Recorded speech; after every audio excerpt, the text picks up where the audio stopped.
What is going on, guys? It is Wrestlelamia here, back with another video. Now it's Clash in Paris as LA Knight, Jey Uso and CM Punk challenge Seth Rollins for the World Heavyweight Championship, and there's obviously plenty more. Join us now as we recap Clash in Paris and provide the good, the bad and the downright ugly. We'll also look at the real reason why Becky Lynch cost CM Punk the World Heavyweight Championship, and it's a good one. Be sure to subscribe and hit that notification bell for daily wrestling videos, and follow us on Facebook for exclusive lists. As always with PLEs, we start off with a recap, as the first match is Big Bronson Reed with Paul Heyman versus Roman Reigns. Bronson Reed shows he's not going to back down from Roman Reigns, showing impressive power and resiliency as he absorbs some of Roman's best blows. However, the OTC one isn't ready for retirement just yet, and he fights back hard, eventually landing a Samoan drop from the top rope and spearing Reed for the 1-2-3 as Roman Reigns comes out with a win. Paul Heyman then checks on Reed afterward, only to come face to face with Roman Reigns. Heyman acknowledges Reigns and all but pleads for his life before Roman chokes him out. Reigns manages to retrieve the sneakers Bronson stole from him and begins handing them out to the fans, only for Bron Breakker to spoil the party, spearing Roman off the announce table. WWE officials show up and try to help Roman to the back, only for Bron to spear him again. Bronson Reed joins in on the fun, delivering multiple tsunamis to Roman as the medical team places Reigns on a stretcher, but that only makes him a more appealing target, and Reed tsunamis Roman again, pretty much writing Roman off television. Backstage, Adam Pearce rages at Bronson Reed and Bron Breakker, ordering them out of the arena and threatening to suspend them indefinitely without pay if they show up. Adam Pearce sarcastically says, "Enjoy your evening in Gay Paris," before an angry Bron says, "Shut up." The dude really is Scott Steiner's nephew, right? Next up is the WWE Tag Team Championship match as the Wyatt 6 with Uncle Howdy, Eric Rowan and Nikki Cross take on the Street Profits of Montez Ford and Angelo Dawkins with B-Fab. The Profits make their way to the ring in Borderlands 4 inspired gear, ready to regain the tag titles. However, Ford and Dawkins have a long night ahead due to the Wyatt 6 presence at ringside. The extra numbers prove decisive, and some outside interference from Uncle Howdy and Nikki Cross gives the champions the edge they need to retain, with Ford counting the lights as the Wyatt 6 retain the tag championships. Next up is the Women's Intercontinental Championship match as champion Becky Lynch takes on Nikki Bella. Nikki is back to beat some respect into Becky for the women who paved the road for Lynch and today's superstars, and maybe just walk away with the title in the process. Nikki and Becky brawl inside and outside the ring, trading submissions with neither woman able to secure the win. And Nikki steps out of her comfort zone and lands a manhandle slam on Becky, going in for the disarmer, only for Becky to position Bella into a backslide for a pinfall as Becky Lynch retains. Next up is the good old-fashioned Donny Brook match as Rusev takes on Sheamus. Now this match lives up to its name, with Rusev and Sheamus relying on sheer power and the many implements in and out of the ring. Whether it's a shillelagh, a steel chair or a ring post, Sheamus and Rusev batter each other from pillar to post. Each superstar trades finishes, but no one will break. That is until Rusev breaks a shillelagh over the Celtic Warrior's back and uses a piece of the shillelagh to add some added power to his Accolade submission hold, forcing Sheamus to tap out as Rusev defeats him. Next up is Logan Paul versus John Cena. Logan Paul is looking to further his reputation by putting the myth of John Cena to rest. Unfortunately, Cena is equally ready to expose Logan Paul as a fraud and someone unwilling to put the work in to get ahead. One might even say Paul lacks hustle, loyalty and respect. But both superstars battle furiously to prove their supremacy, digging deep into their arsenals and borrowing moves from others such as the Maverick using Dolph Ziggler's zigzag and John Cena using AJ Styles' clash. This match is the latest treat for fans invested in John Cena's farewell tour as both superstars over-deliver, with Cena landing the final AA he needs to secure a pin as John Cena has his 99th PLE win, only one away from 100. Afterwards, Cena celebrates with fans including Jelly Roll and Post Malone. Cena also plants a big kiss on his wife, who's also at ringside. And finally, it's a fatal 4-way for the World Heavyweight Championship as champion Seth Rollins takes on LA Knight, Jey Uso and CM Punk. Now all three challengers target Seth Rollins, beating him down and even bringing out a table to put the champion through. That is until Jey Uso goes into business for himself and makes it clear that this match is every man for himself. From there, it's anyone's match with every wrestler being a wild card, but somehow Seth manages to take out Knight and Uso and looks to curb stomp Punk for the win. However, Punk counters and hits a go to sleep. Punk goes for another, but the biggest wild card of all shows up as a masked individual, low blows Punk, and it's Becky Lynch. Rollins manages to hit the curb stomp, covering Punk to retain the World Heavyweight Championship as Clash in Paris closes out. But that was a quick recap of the show. What about the good, the bad, and the downright ugly? As always, we start off with the good as number 1, flawless fans. A kudos to tonight's fans attending Clash in Paris. The crowd provided a supernova-like intensity as they cheered and booed the various talents, fueling the action in the ring without making their chants or cheers about themselves. Tonight's live audience is the kind wrestlers only dream about, and the kind that even makes the show extra special for the fans watching at home. The only downside to the fans is that John Cena's final match should have been in Paris, as it's doubtful any other city can meet or exceed the French fans. They really were the VIPs tonight. But let's hope the fans are lucky enough to see Cena wrestle for the last time step up to the challenge. Number 2, custom sets are back.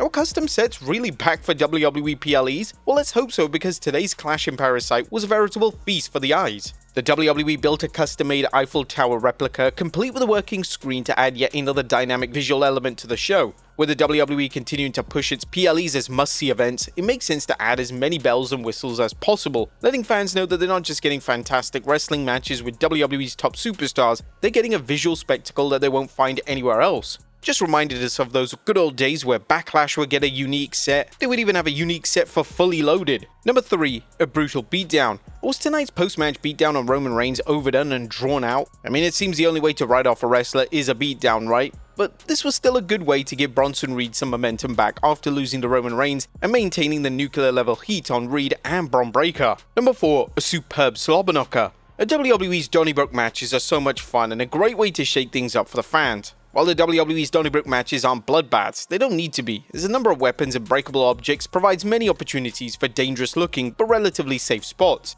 This was the ideal follow-up match for Sheamus and Rusev's TV feud, as it made both men look strong as they absorbed an insane amount of punishment while selling it well. The WWE booked this to perfection, making it seem like either superstar could win. A win by Sheamus would give him some momentum, while a win by Rusev would show that he's not back in WWE just to put others over and fade into the background.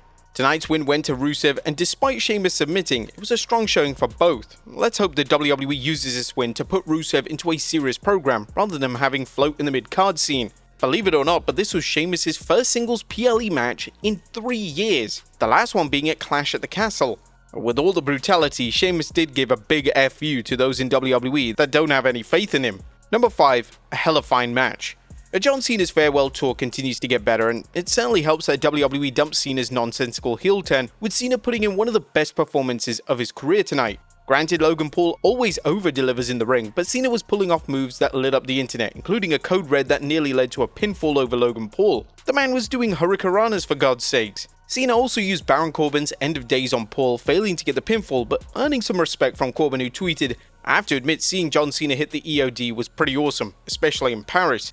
The various tribute to superstars were a nice touch that didn't seem heavy-handed. As good as they were, the real homage was John Cena making Logan Paul look like $1 million. Paul is a part-timer at best, but he has the potential to become one of WWE's elite talents, and Cena made it clear that Paul is someone capable of beating anyone, unless of course said opponent is on their farewell tour. Number 6, Cena's farewell tour comeback. John Cena's career was defined by his Superman comeback, so perhaps it's fitting that he's managed to work his way back from one of the worst booking ideas ever. The WWE really dug itself into a major storyline hole when it turned Cena heel, but Cena's worked tirelessly to regain his momentum. He showed no sign of coasting his way to the finish line, which means fans are still in for 4 months of excitement. And in WWE noting that Cena is close to hitting his 100 career PLE wins, and fans have even more reasons to get behind his journey into retirement. Number 7, get the tables. And we can't cover all the homages in tonight's Cena vs Paul match, but we'd be remiss in not pointing out the short but sweet tribute to Devon and Bubba Ray Dudley during tonight's Fatal 4-Way, where CM Punk encouraged Jey Uso to get the tables to take out Seth Rollins. And why, Becky, why? Well, things were looking bleak for Seth Rollins tonight, as the Vision had to deal with 3 hopping mad opponents and no backup from Paul Heyman, Bron Breakker or Bronson Reed. Nevertheless, savvy fans know Seth Rollins always has a plan B. That plan B was apropos as Seth's wife Becky Lynch saved the day, low-blowing CM Punk at the moment of his triumph, allowing Seth to win. But that was a good what about the bad is number 1, a disappointing comeback. Trish Stratus makes it look so easy coming back out of the blue and putting on great matches no matter who she wrestles. Unfortunately, stepping out of retirement isn't as easy as it looks, something fans saw with Nikki Bella's battle with Becky Lynch. The match was sloppy and the ending was a complete letdown. Contrast this match with the past 3 battles between Becky and Lyra Valkyria, including a triple threat with Bayley, which have been sophisticated stories of holes and counterholds, and even though we had high hopes for the match, it kinda was a complete letdown. Number 2, poorly placed match. Tonight's Street Profits vs Wyatt 6 match was a good match and would have been ideal on SmackDown, furthering the Blue Brand's reputation as a place to be when it comes to tag wrestling.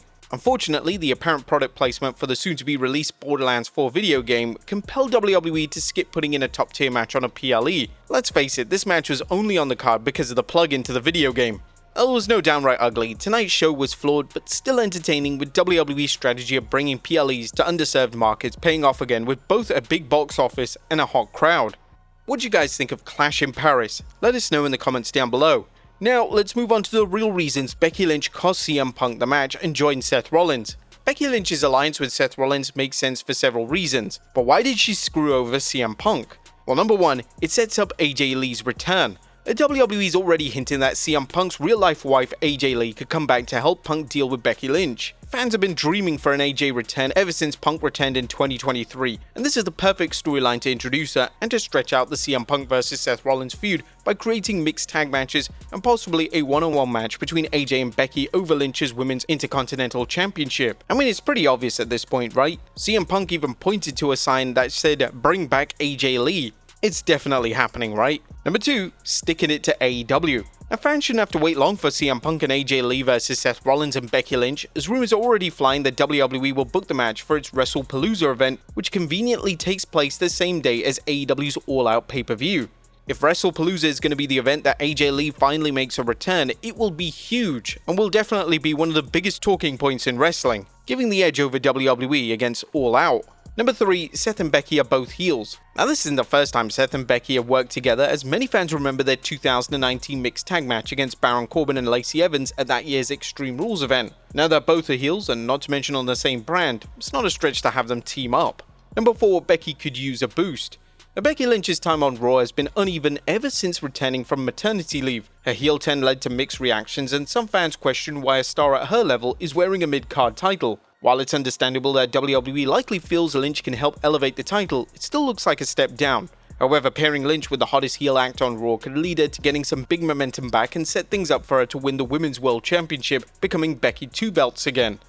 And number 5, Raw's Naomi problem. WWE needs to get Becky's momentum back for another reason, the loss of Naomi. Naomi was in the perfect position to play the Red Brand's top heel when she cashed in her Money in the Bank briefcase and captured the Women's World Championship. However, Naomi is out indefinitely on maternity leave, and she may not be back for a year or even longer. Unless WWE goes with a major heel turn such as Rhea Ripley, the promotion is sorely lacking in top-level heels for Raw's women's division. But there you have it, folks. Our recap and review of Clash in Paris, as well as the real reason behind Becky Lynch costing CM Punk the World Heavyweight Championship. Be sure to leave your comments down below, and I'll see you next time with some more wrestling content.